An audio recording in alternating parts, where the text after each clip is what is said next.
والحمد للہ رب العالمین۔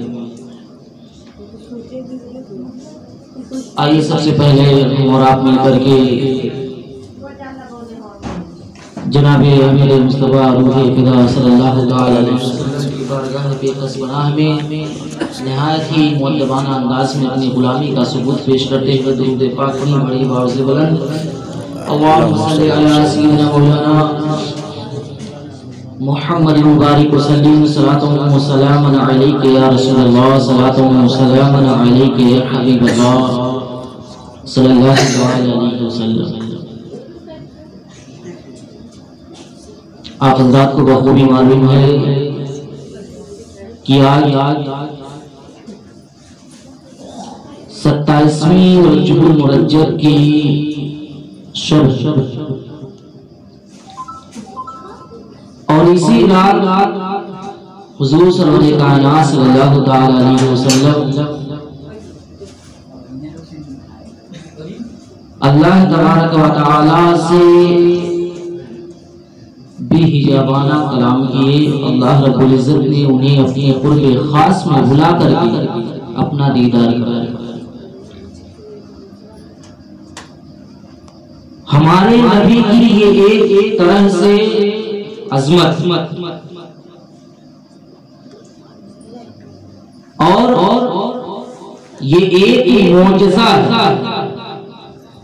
کہ اللہ رب العزت نے ہر ایک نبی کو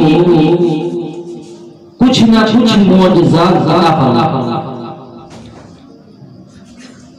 اور ہمارے نبی کے دامن میں اسی معجزے کو اللہ رب العزت نے رکھا۔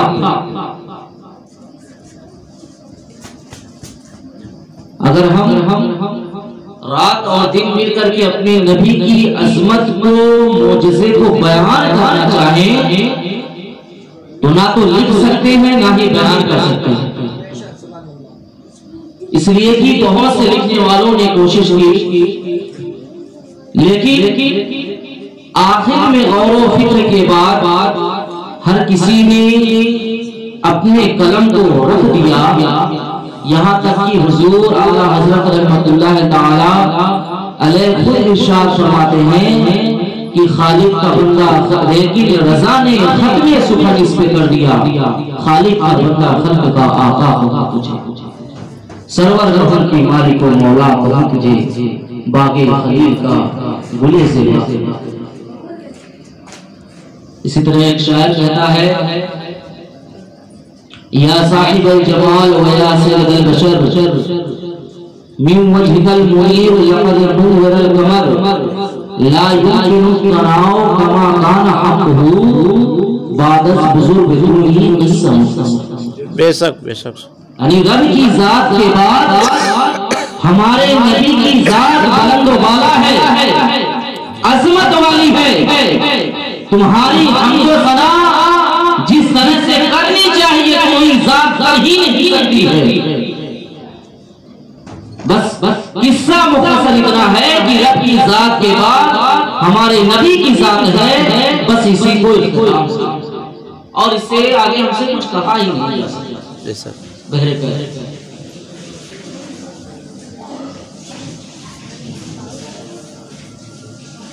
سر لامکاں سے طلب ہوئی،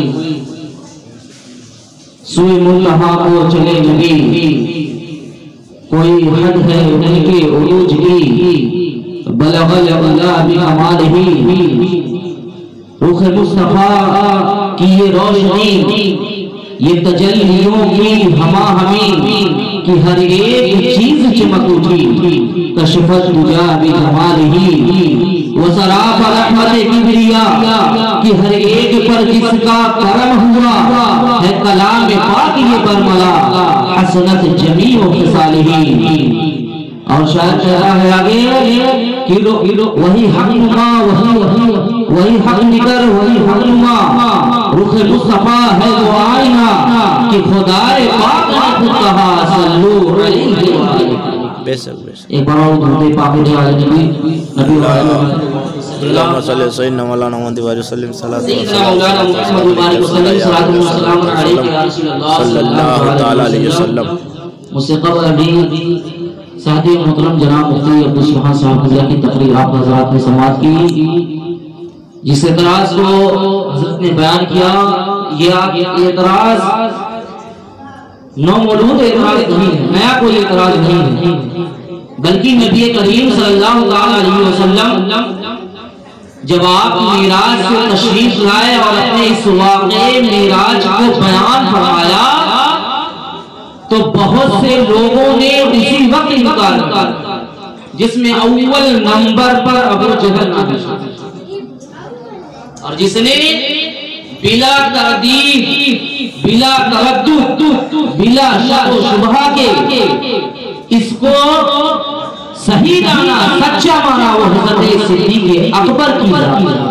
بے شک اللہ نے اس کا صلہ یہ عطا فرمایا کہ اللہ رب العزت نے اس واقعے کی تصدیق کی بنا پر اللہ رب العزت نے اسی شخص کو ابو بکر کو کہا کرتا تھا جو ابو بکر کے نام سے جانا جاتا تھا، اللہ رب العزت نے صدیق اکبر. یہ نبی کے دامن سے وابستہ ہونے کا نتیجہ ہے. میرے پیارے ہمارے نبی کریم صلی اللہ علیہ وسلم کی عظمت بہت بڑی ہے. اللہ رب العزت نے یہ معجزہ ہمارے نبی کو عطا فرمایا. اللہ رب العزت نے اس دنیا میں آدم سے لے کر حضرت عیسیٰ علیہ السلام تک کئی نبیوں کو اللہ رب العزت نے اپنے بندوں کی رہنمائی اور ان کی اصلاح کے لیے اللہ رب العزت نے اس دنیا میں کہ وہ دنیا میں بھٹکے ہوئے لوگوں کو راہ راست پر لائیں، انہیں بتائیں کہ وہ جس خدا کی عبادت کو کرتے ہیں وہ خدا موجود اور اس خدا کا کوئی شریک نہیں ہے، وہ خدا ایک اور واحد ہے، واجب الوجود ہے. تمام انبیاء کرام کو اللہ رب العزت نے سب سے پہلا جو پیغام دے کر کے بھیجا وہ سب سے پہلا پیغام یہی ہے کہ تمہارا معبود ایک ہے، تمہارا خالق ایک ہے، تو تم سجدے کے تم پیروں کو سجدے کیا کرتے ہو، سورج کی تم پرستش کیا کرتے ہو اور کے سامنے تم اپنے سر کو جھکا دیتے ہو.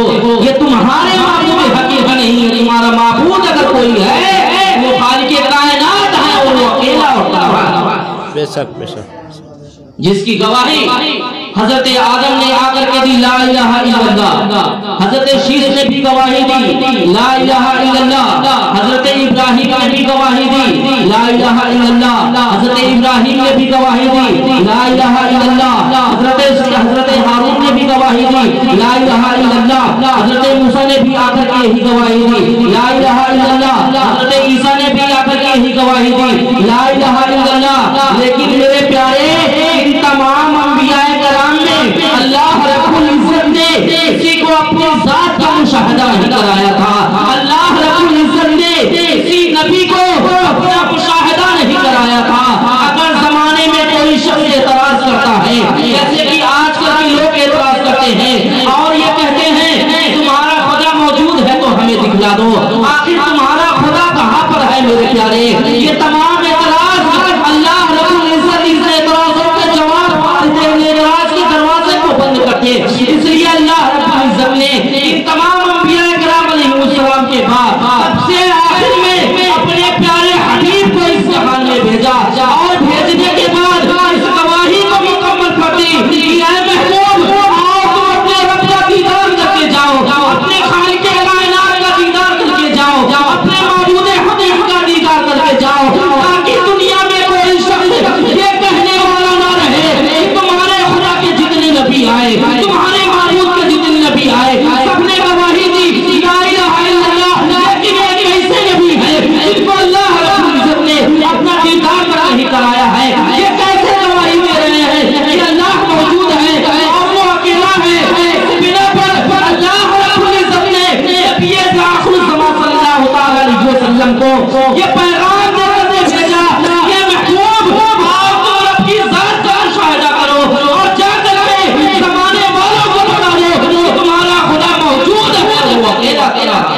بے شک سبحان اللہ. یہ گواہی مکمل ہوگی لا الہ الا اللہ محمد رسول اللہ، نہیں ہے کوئی معبود صرف اللہ ہی ہے، اور اس ذات کو دیکھنے والا ہمارا نبی آخر زمان صلی اللہ تعالی علیہ وسلم ہے، ان کے بعد اب کوئی نبی نہیں پیدا. اس لیے اللہ رب العزت نے اپنے قرب خاص میں یہ معجزہ بھی خصوص ہمارے نبی کریم صلی اللہ تعالی علیہ وسلم کو عطا فرمایا. بے شک بے شک. ابھی آپ نے سنا نا کہ حضرت موسیٰ علیہ السلام التجائے کرتے رہے جی رب ارنی اللہ تم مجھے اپنا جلوہ دکھا. جی کوہ طور پر تشریف لے گئے، بلایا گیا تو اللہ رب العزت کیا جواب فرماتا ہے، لن ترانی یا موسیٰ تم مجھے دیکھ نہیں سکتے. تو حضرت موسیٰ علیہ السلام اصرار کرنے لگے کہ رب تو مجھے اپنی تجلیوں کا جلوہ دکھا. اللہ رب العزت نے حضرت موسیٰ علیہ السلام کو کوہ طور پر بلا کر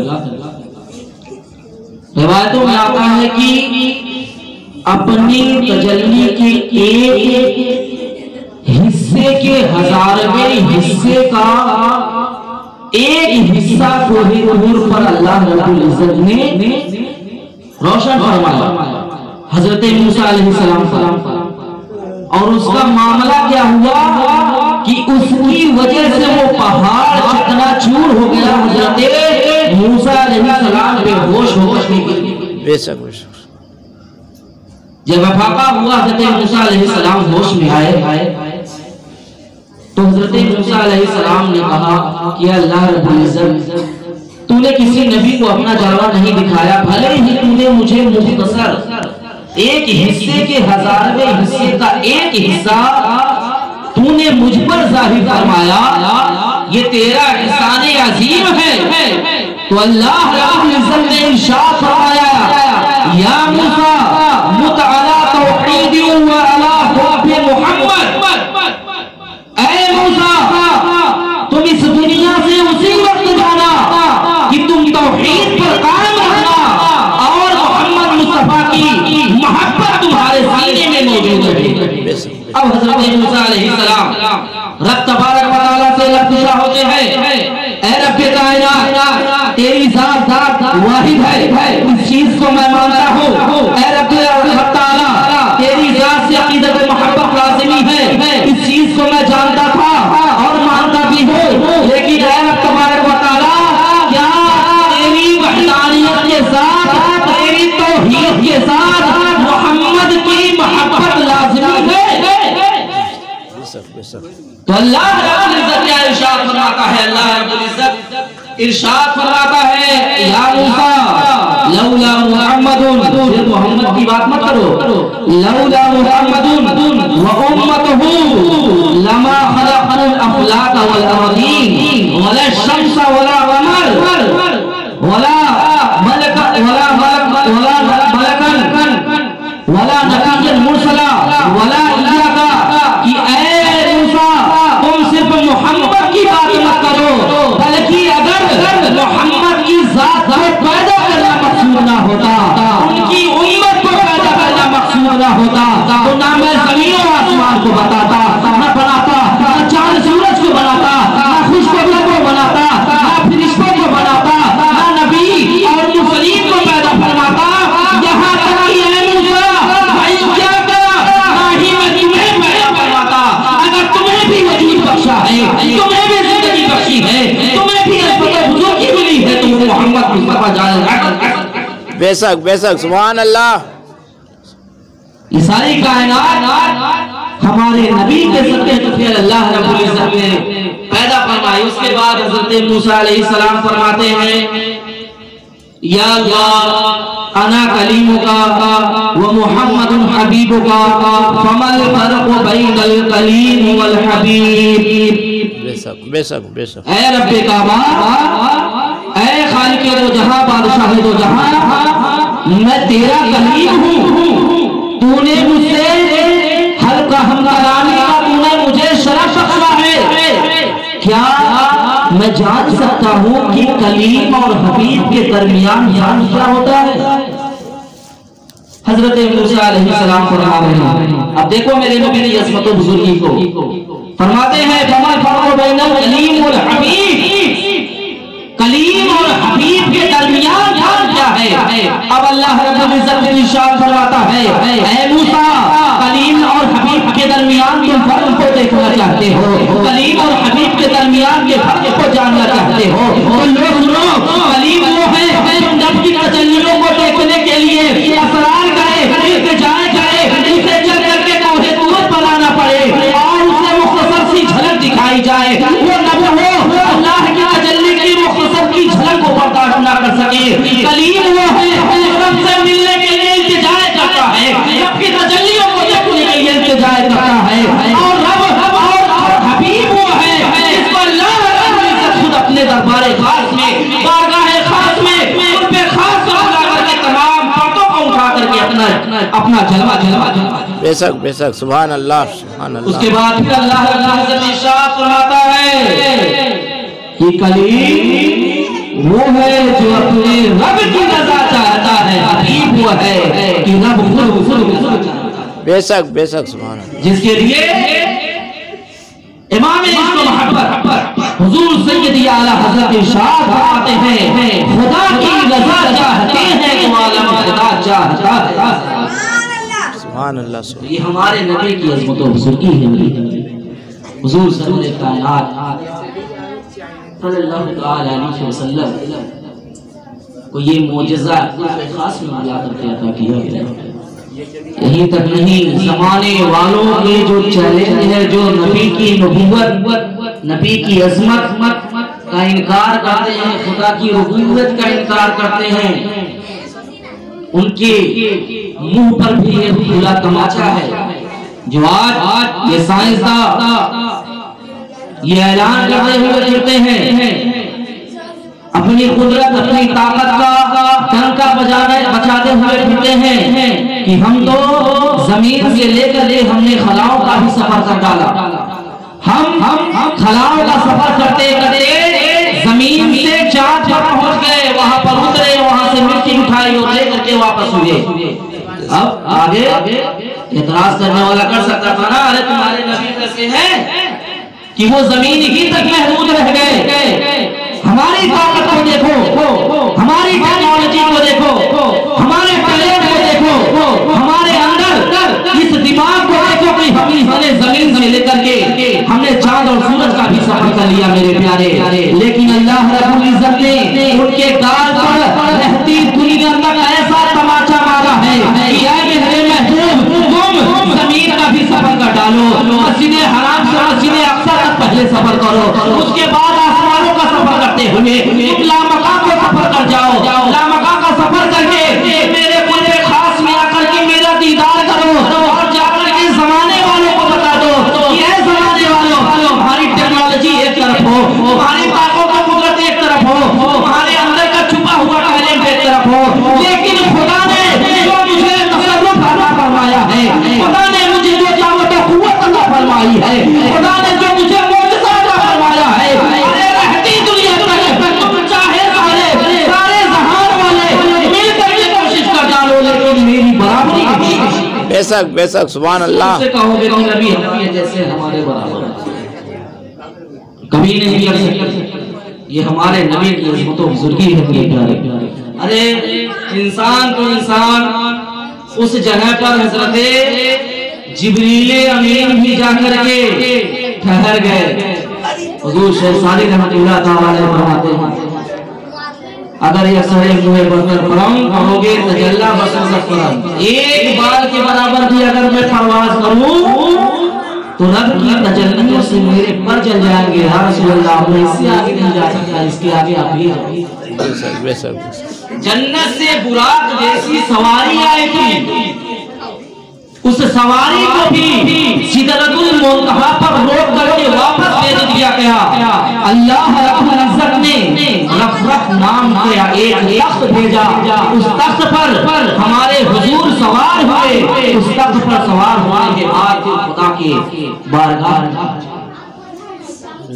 جہاں تک ہمارے نبی کی رسائی ہے کسی کی رسائی نہیں میرے پیارے۔ وہ عظیم نبی ہے، وہ برتر بالا نبی ہے جس نے اپنی ذات کے ساتھ ساتھ تمام تر مسلمانوں اور مسلمانوں ہی نہیں بلکہ انکار کرنے والوں دشمنوں پر بھی رحمت کا نزول فرمایا ہے، رحمت کی نگاہ سے دیکھا ہے۔ اللہ رب العزت نے فرمایا ہے وَمَا أَرْسَلْنَاكَ إِلَّا رَحْمَةً لِلْعَالَمِينَ، ہم نے نبی کو رحمت بنا کر کے بھیجا ہے۔ میں آپ کو بتاؤں اس مختصر میں کہ آقا جہاں صلی اللہ علیہ وسلم کے پاس جب براق کی سواری بھیجی گئی، آقا جہاں صلی اللہ علیہ وسلم سلیحانی کے گھر میں تشریف فرما ہے۔ آقا کو بھی پتہ نہیں ہے کہ آقا جہاں صلی اللہ علیہ وسلم کو ابھی سیر کرنا ہے۔ آقا جہاں صلی اللہ علیہ وسلم سوئے ہوئے ہیں۔ جبریل امین 70,000 فرشتوں کا لشکر لے کر کے حضرت ام ہانی کے گھر تشریف فرماتے ہیں۔ اللہ رب العزت ارشاد فرماتا ہے اجل یا جبریل، جلدی کرو اے جبریل میرے محبوب کے میرے محبوب کو میرے پاس تک لے کر کے آؤ۔ حضرت جبریل امین جیسے ہی وہاں پر پہنچتے ہیں دیکھتے ہیں آقا جہاں صلی اللہ علیہ وسلم خواب میں ہے۔ آقا جہاں صلی اللہ علیہ وسلم بستر استراحت پر آرام کر رہا ہے۔ آقا جہاں صلی اللہ علیہ وسلم کو اس حال میں دیکھ کر کے حضرت جبریل امین متفکر ہو جاتے ہیں۔ رب کا فرمان ہے اجل یا جبریل، اے جبریل جلد بازی کرو، اسے میرے محبوب کو لے کر کے میری بارگاہ میں پیش کرو۔ لیکن معاملہ یہاں پر ہے آقا جہاں صلی اللہ علیہ وسلم آرام فرما رہے ہیں، کہیں ایسا نہ ہو جائے کہ کوئی اپنا سی گستاخی ہو جائے اور اللہ کے رسول صلی اللہ علیہ وسلم اس سے ناراض ہو جائے یا رب کی بارگاہ میں میرا کام ناپسندیدہ ثابت ہو جائے۔ حضرت جبریل امین سوچ رہے تھے، غیب سے ندا آتی ہے اے جبریل میں نے تمہاری پلکوں کو کافور سے پیدا فرمایا ہے اور کافور جو چیز ہے وہ ٹھنڈی ہوا کرتی ہے۔ میرے نبی کے تلوے پر اپنی آنکھوں کو مس کرو، آقا تو جہاں بیدار ہوں گے پھر انہیں لے کر کے آنا۔ آقا تو جہاں صلی اللہ علیہ وسلم کے تلوے مبارک پر حضرت جبریل امین اپنے پلکوں کو بچھا دیتے ہیں، اپنی پلکوں کو لگاتے ہیں۔ آقا تو جہاں صلی اللہ علیہ وسلم بیدار ہوتے ہیں، پوچھتے ہیں جبریل کیا بات ہے، کیا معاملہ ہے، اس وقت تشریف لے کر کے آئے ہو؟ حضرت جبریل امین عرض کرتے ہیں یا رسول اللہ صلی اللہ علیہ وسلم اللہ نے آپ کو معراج کے لیے بلایا ہے، چلیے جلدی۔ اللہ رب العزت نے جلد بازی کا حکم صادر فرمایا ہے۔ آقا تو جہاں صلی اللہ علیہ وسلم اس بات کو سنتے ہیں، خواب میں مبتلا ہو جاتے ہیں، پھر آپ آرام فرمانے لگتے ہیں۔ حضرت جبریل امین پھر سوچنے لگتے ہیں آقا تو جہاں صلی اللہ علیہ وسلم سو کر کے جگے پھر سو گئے، آخر معاملہ کیا ہے؟ پھر آپ وہی اسی طریقے کو اپناتے ہیں، اسی طریقے کو دہراتے ہیں۔ مسلسل کئی بار حضرت جبریل امین اس طرح سے کرتے رہے میرے پیارے۔ اس چیز کو دکھانا اور بتلانا مقصود یہی تھا کہ میرے نبی سب سے برتر و بالا ہے۔ حضرت جبریل امین بھی اپنی نگاہوں کو آ کر کے نبی کے تلوے پر ٹچ کر رہے ہیں میرے پیارے۔ اس کے بعد وہ مان جائیے آخر آقا جہاں صلی اللہ علیہ وسلم بیدار ہوتے ہیں۔ بیدار ہونے کے بعد آپ کو بندر شریف سے غسل کرایا جاتا ہے۔ غسل کرانے کے بعد براق جیسی سواری آپ کے پاس پیش کی جاتی ہے۔ آقا جہاں صلی اللہ علیہ وسلم کو سوار ہونے کے لیے کہا جاتا ہے۔ آقا جہاں صلی اللہ علیہ وسلم جیسے ہی اس براق پر سوار ہونا چاہتے ہیں وہ براق اچھلنے کودنے لگتا ہے۔ حضرت جبریل امین عرض کرتے ہیں اے براق مجھے معلوم نہیں ہے اس پر سوار ہونے والا کون ہے؟ غائب پروردگار ہے، احمد مختار ہے، دونوں عالم کے مالک و مختار ہے۔ آقا تو جہاں صلی اللہ علیہ وسلم تم پر تشریف فرما ہونے والے ہیں۔ وہ براق خوشی میں مچل رہا تھا میرے پیارے، لیکن اس انکساری کے بعد ساتھ اس بات کو سننے کے بعد کھڑا ہو جاتا ہے۔ آقا جہاں صلی اللہ علیہ وسلم جیسے ہی اس پر پیر رکھنا چاہتے ہیں آپ کی آنکھوں سے آنسو جاری ہو جاتے ہیں۔ حضرت جبریل امین عرض کرتے ہیں یا رسول اللہ صلی اللہ علیہ وسلم اگر زمین والوں کو پتہ چل جائے کہ آپ ہم سے ملاقات کرنے کے لیے جا رہے ہیں وہ بھی خوشیاں منانے رہے، آسمان والے پہلے سے خوشی منا رہے ہیں، جن نبیوں نے آپ کو دیکھا نہیں ہے، اگلے کے نبیوں نے آپ کو دیکھا نہیں ہے، وہ آپ کے منتظر ہیں، آپ کا انتظار کر رہے ہیں، نبی آئیں گے تو ہم ان کا دیدار کر لیں گے۔ پورو علماء کو حکم دے دیا گیا ہے کہ اچھے لباس اچھے لباس سے نکل کر لے، جہنم کے دروازے کو اللہ رب العزت نے بند کروا دیا ہے، جنت کی کھڑکیوں کو اللہ رب العزت نے کھلوا دیا ہے۔ یا رسول اللہ 70,000 فرشتوں کو آپ کی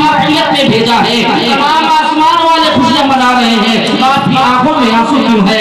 آپ کی آنکھوں میں غم کیوں ہے؟ آقا صلی اللہ علیہ وسلم ارشاد فرماتے ہیں کہ اے جبریل امین، میں یہ سوچ رہا ہوں میں اپنے رب سے ملنے کے لیے اتنے دور کا سفر کر رہا ہوں، لیکن جب میدان محشر قائم کیا جائے گا میری گنہگار امت کو پل صراط پر پار ہونے کے لیے کہا جائے گا، میری یہ امت گزر نہیں سکے گی، اپنے گناہوں کا بوجھ کو لے کر کے جہنم میں گر جائے گی۔ حضرت جبریل سے جو ہی یہ فرماتے ہیں رب کا ارشاد ہوتا ہے اے جبریل میرے محبوب سے کہہ دو کہ تمہاری امت کو اس طریقے سے میں گزار دوں گا کہ انہیں خبر تک بھی نہ ہو۔ بے شک بے شک سبحان اللہ۔ قربان جائیے اتنے خوشی کے موقع پر اللہ کے رسول صلی اللہ علیہ وسلم اتنا لمبا سفر طے کرنے جا رہے ہیں، لیکن ہم گنہگار امتی ہیں اور ہمارا ہم نبی کے تمام فرمودات کو پسے پش کر ساری چیزوں کو بالائے طاق رکھتے ہیں۔ ارے یہ ہمارے نبی کی معراج ہے کہ وہ رب کا دیدار کر رہے ہیں، لیکن جانتے ہو تمہاری معراج کو لے کر کے اپنی معراج کر کے تمہاری معراج کو لے کر کے نبی کریم صلی اللہ علیہ وسلم وہاں سے چلے تھے کہ میں نے تو اپنے رب کا دیدار کر لیا، اگر میرا گنہگار امتی اپنے رب کا دیدار کرنا چاہے، رب کی تجلیوں کو دیکھنا چاہے تو کیسے دیکھے گا؟ تو اللہ رب العزت نے اپنے نبی کو نمازیں عطا فرماتا فرمائی تھی، لے جا کر کے اپنے امتیوں کو دے دینا، تمہاری معراج ہو گئی ہے، تمہارے امتیوں کی معراج یہ ہے الصلاۃ معراج المؤمنین۔ بے شک بے شک سبحان اللہ۔ معراج تمہاری معراج یہ ہے کہ نماز تمہاری معراج ہے، نماز کو لے کر کے آپ صلی اللہ علیہ وسلم۔ اور آج ہم اتنی غفلت کر دیا کرتے ہیں، اللہ رب العزت ہم نے خیر کی توفیق عطا فرمائے۔ بہر صورت جو کچھ بھی بنا نبی کی عظمت کے صدقے، جو کچھ بھی ملا نبی کے صدقے، اور جو کچھ ملے گا نبی کے صدقے۔ آج ہم اور افضل و اعلیٰ کیوں ہے تمام امتیوں سے؟ کیونکہ ہمارا نبی افضل و اعلیٰ ہے۔ تمام امتیوں پر ہمیں فضیلت دی گئی ہے اس کی بنا پر، ہمارے نبی کی بنا پر، ورنہ بہت سے انبیاء کرام آئے، ان تمام انبیاء کرام کی جو امتیں ہوں گی وہ یہ کہ حضرت ابراہیم خلیل اللہ علیہ السلام جب آگ میں ڈالے گئے تھے تو حضرت جبریل امین آئے تھے، آنے کے بعد پوچھا اے ابراہیم کوئی حاجت؟ کہا حاجت تو ہے مگر تم سے نہیں، جس سے ہے وہ بخوبی جانتے۔ تو جب آقا محمد صلی اللہ علیہ وسلم سدرۃ المنتہا پر پہنچ گئے، حضرت جبریل امین کی جگہ کی انتہا آ گئی، تو اس وقت نبی کریم صلی اللہ علیہ وسلم نے اپنے والد بزرگوار کے اس احسان کو آپ نے کس طریقے سے احسان کے بدلے دیا؟ فرمایا اے جبریل تمہیں کوئی حاجت ضرورت؟ تم نے میرے والد بزرگوار سے پوچھا تھا، آج میں تم سے پوچھ رہا ہوں تمہیں کوئی ضرورت؟ تم تو جا نہیں سکتے وہاں پر۔ حضرت جبریل امین نے کیا کیا تھا؟ سنیے، وہ نبی کے صدقے میں، نبی کے بلانے کے صدقے میں کیا فرمایا تھا؟ یا رسول اللہ صلی اللہ علیہ وسلم، فقیر کو کوئی حاجت نہیں ہے، اگر حاجت ہے تو صرف یہ کہ رب کی بارگاہ میں آپ یہ التجا کر دیجیے گا کہ میدان محشر میں جب آپ کی امت پل صراط سے گزر رہی ہوگی تو اللہ مجھے اپنے فضل و کرم سے یہ اجازت اور حکم دے کہ آپ کی امت جب پل صراط سے گزرے تو میں اپنے پروں کو بچھا دوں اور آپ کی امت آسانی کے ساتھ۔ بے شک سبحان اللہ۔ پل سے اتارو راہ گزر کو خبر نہ ہو، جبریل پر بچھائے تو پر کو۔ بے شک سبحان اللہ۔ یہ فضیلت صرف ہماری ہے، محمد عربی صلی اللہ علیہ وسلم کی امت کی فضیلت ہے کہ آپ کے قدموں کے تلے حضرت جبریل امین اپنے پر کو بچھائیں گے اور آپ آسانی کے ساتھ گزر جائیں گے۔ اللہ رب العزت نبی کی عزت اور ان کے مقام و مرتبہ کو سمجھنے کی توفیق و رفیق عطا فرمائے، ان کے فراغین پر عمل کرنے کی توفیق و رفیق عطا فرمائے۔ اللہ رب العزت آپ تمام حضرات کی حاضری کو مقبول فرمائے۔ وما علینا الا البلاغ۔ السلام علیکم ورحمۃ اللہ وبرکاتہ۔